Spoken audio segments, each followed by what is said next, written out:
Fala galera, um prazer tê-los aqui para mais um vídeo de quem?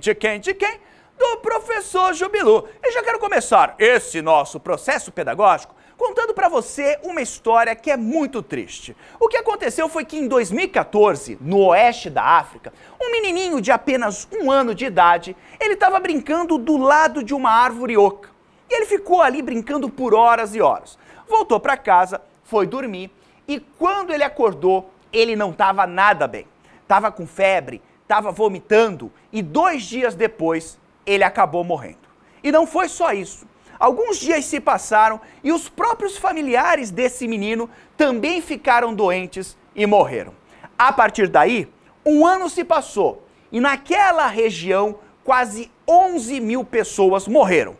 Todas elas infectadas com o vírus Ebola. Já no final de 2019, surge mais uma história trágica envolvendo agora um outro vírus. A pandemia causada pelo coronavírus, ela mudou completamente a nossa vida. Um dia todo mundo tava lá, na rua, pensando no que ia comprar no mercado, no happy hour de sexta-feira, naquele passeio com a galera, e de repente no outro dia, param! Quarentena, isolamento social, máscara, álcool em gel e muito medo, principalmente por conta de um cenário de incerteza que se torna, claro, ainda pior com aquelas pessoas que tiveram azar de ficar doentes e também aquelas que perderam os seus entes queridos. Eu não sei se você sabe, mas a Covid-19, que é causada pelo coronavírus, até agora já matou mais de 2 milhões de pessoas no mundo. O mais preocupante é que esses 2 problemas que eu acabei de te contar, eles estão diretamente ligados a problemas ambientais que estão sendo causados, adivinha,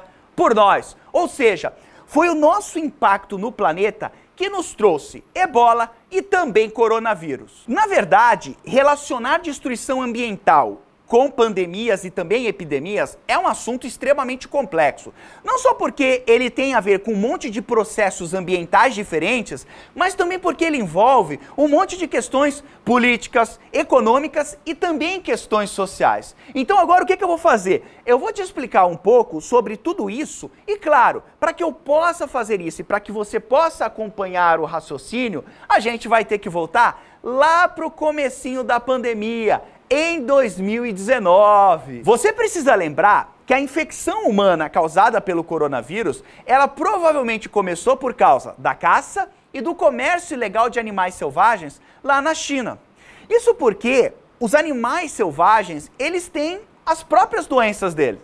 Eles carregam vírus e bactérias que a gente nunca entrou em contato. E exatamente por isso a gente acaba o quê? Não tendo anticorpos para conseguir se defender desses patógenos. Então, quando as pessoas entraram em contato com esses animais pela caça ilegal, sem ter nenhum controle sanitário, nem no manuseio, e muito menos na preparação da carne, essas pessoas, elas se expuseram a uma quantidade enorme de micro-organismos desconhecidos. No caso específico da Covid-19, a exposição frequente a animais selvagens, como os morcegos e até mesmo os pangolins, provavelmente foi o que causou toda essa situação atual que mais parece um pesadelo. O pior é que a pandemia da Covid-19 não é nem de longe a única ou a pior doença que a gente tem que se preocupar.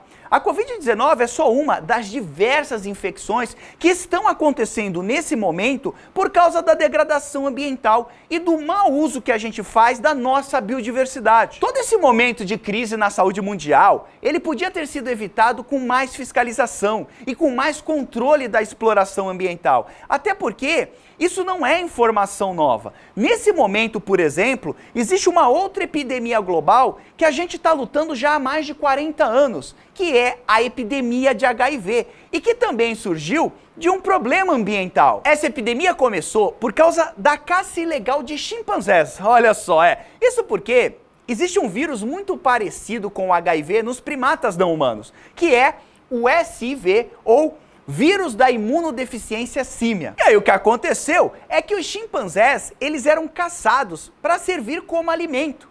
E isso fazia com que os caçadores e os vendedores da carne dos chimpanzés ficassem o quê? Em contato com o sangue desses animais o tempo todo. E assim, eles acabaram contraindo o SV. De qualquer forma, esse vírus em si, ele não é um grande problema porque o nosso sistema imunológico consegue relativamente combater ele. Só que o problema é que os caçadores, eles ficavam entrando em contato com o vírus SV frequentemente, o tempo todo eles estavam ali manuseando os chimpanzés e entrando em contato com o sangue. E aí o que aconteceu foi que o vírus teve a oportunidade de sofrer mutações e a partir dessas mutações, um novo vírus foi formado, muito mais letal para os seres humanos, que é o HIV, o vírus que causa AIDS. O resultado disso foi uma infecção viral de nível global. Só para você ter uma ideia, em 2018, 38 milhões de pessoas estavam infectadas com HIV. E até hoje, aproximadamente 40 milhões de pessoas já morreram por doenças relacionadas à AIDS. Tudo isso porque alguns seres humanos resolveram caçar e comer carne de chimpanzé. E como eu te falei no começo desse vídeo, um outro exemplo de infecção viral que está relacionada à destruição ambiental foi o surto de ebola que aconteceu entre 2014 e 2015 no oeste da África. A Organização Mundial da Saúde disse que o menino que morreu, aquele menininho lá de 1 ano, ele foi infectado pelo vírus ebola ao inalar esse vírus que estava naquela árvore oca que ele ficava brincando ali perto. Nossa, Jubão, mas como é que o menino inalou o vírus ebola? O que aconteceu é que naquela árvore que o menino estava brincando, viviam morcegos insetívoros, ou seja, morcegos que se alimentam de insetos. E esses morcegos, eles só estavam lá naquela árvore, que era uma árvore próxima de habitações humanas, porque esses morcegos não tinham mais onde ficar.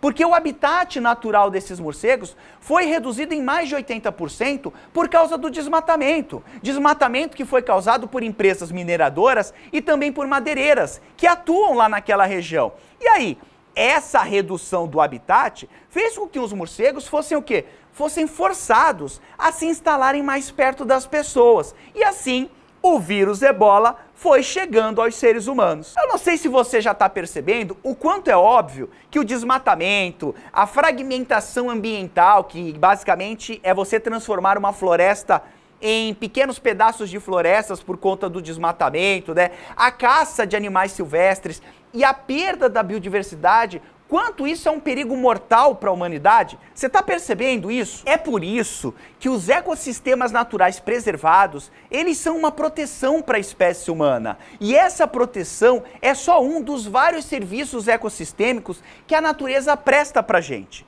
Esses serviços ecossistêmicos nada mais são do que um conjunto de processos naturais que de alguma forma ajudam a gente. Para você entender melhor o que são serviços ecossistêmicos, eu vou te dar um exemplo, que é a polinização que os insetos fazem nos nossos cultivos agrícolas. É um serviço que vários insetos, como por exemplo as abelhas, fazem de graça e que nos trazem vários benefícios. Só para você ter uma ideia, em 2018, o valor econômico do serviço ecossistêmico de polinização para a produção de alimentos no Brasil, ele foi estimado, sabe em quanto? Chuta! Em 43 bilhões de reais. Isso mesmo, a gente ganha 43 bilhões de reais só com a polinização de produtos agrícolas que a gente cultiva aqui no Brasil. E tudo isso vem da natureza, tudo isso vem dos serviços ecossistêmicos. E é obviamente que um ambiente conservado também nos protege contra as doenças. Isso porque uma alta diversidade de espécies faz com que os patógenos, os patógenos são os micro-organismos que causam doenças, eles acabam encontrando resistência à sua proliferação. É como se cada espécie que tivesse ali no ecossistema funcionasse como um freio para o crescimento desses organismos, e isso obviamente impede que as doenças se espalhem descontroladamente. Para você entender isso melhor, imagine um ambiente desequilibrado onde você só tem morcego. Obviamente, o vírus ebola iria se espalhar muito mais rapidamente, iria sofrer muito mais mutações, porque só tem morcego ali. Agora vamos pegar um ambiente equilibrado. Você tem uma população de morcegos, mas essa população ela é controlada por predadores, ela é controlada por animais que competem por alimentos com os morcegos. Então, como essa população de morcegos não fica muito grande, o vírus acaba o quê? Encontrando mais resistência para conseguir se proliferar. Vale salientar que as mudanças climáticas que estão acontecendo nesse momento, elas podem contribuir e muito para o aparecimento de novas pandemias. Calor, secas prolongadas, inundações, incêndios florestais. Na verdade, esse monte de alteração no clima do planeta pode causar um boom na quantidade de animais que são vetores de doenças, ou seja, animais que carregam e transmitem doenças, como é o caso dos mosquitos. Essa desregularização do ciclo de chuvas e do aumento do calor, juntos eles vão criar condições maravilhosas para os mosquitos, porque mosquito adora calor e ele também adora chuva. Então, quanto mais calor eu tiver, quanto mais tempestades eu tiver, maior a quantidade de mosquitos. Então pensa comigo, ó, já é complicado a gente conviver com dengue, febre amarela, malária e várias outras doenças tropicais. Então agora imagine o que vai acontecer caso a quantidade de mosquitos aumente por conta das mudanças climáticas. E assim, é extremamente desanimador ver esse cenário, até porque a elite global, que envolve mercado financeiro, políticos, mídia, grandes empresas, boa parte dessa galera ainda pratica o modelo primitivo de ganhar dinheiro a qualquer custo. Dinheiro às custas da destruição florestal, dinheiro às custas da queima de combustíveis fósseis, dinheiro às custas de vidas humanas. Esse modelo de destruição da natureza para conseguir o que a gente precisa, isso aí nos acompanha desde o nosso surgimento há 200 mil anos atrás. Claro que quando só tinha 1 milhão de seres humanos vivendo no planeta, você vivendo nesse estilo dá a impressão que a natureza é inabalável e que ela é infinita, que ela nunca vai acabar. Agora, quando mais de 7 bilhões de pessoas resolvem repetir esse modelo de exploração ambiental, a coisa fica extremamente assustadora. Os sinais que esse modelo de civilização que a gente tem agora é impraticável, tá na nossa cara. E pandemias como essa que a gente está vivendo, elas são apenas o começo de uma nova era de tragédias. E você, o que você pensa disso? Escreve para mim aqui nos comentários qual é a sua opinião a respeito disso. E eu quero saber a tua opinião, sabe por quê? Porque esse é um momento extremamente importante para a gente redefinir metas para o futuro, pensando tanto nos problemas ambientais quanto no risco de novas pandemias. A gente precisa proteger a biodiversidade que ainda resta por uma questão de sobrevivência, não só da nossa espécie, como de todas as outras espécies que dividem esse planeta com a gente. No mais, desnecessário dizer que foi um grande prazer estar aqui com você. Deixa aquele joinha se você gostou da aula. Um grande abraço. Tchau!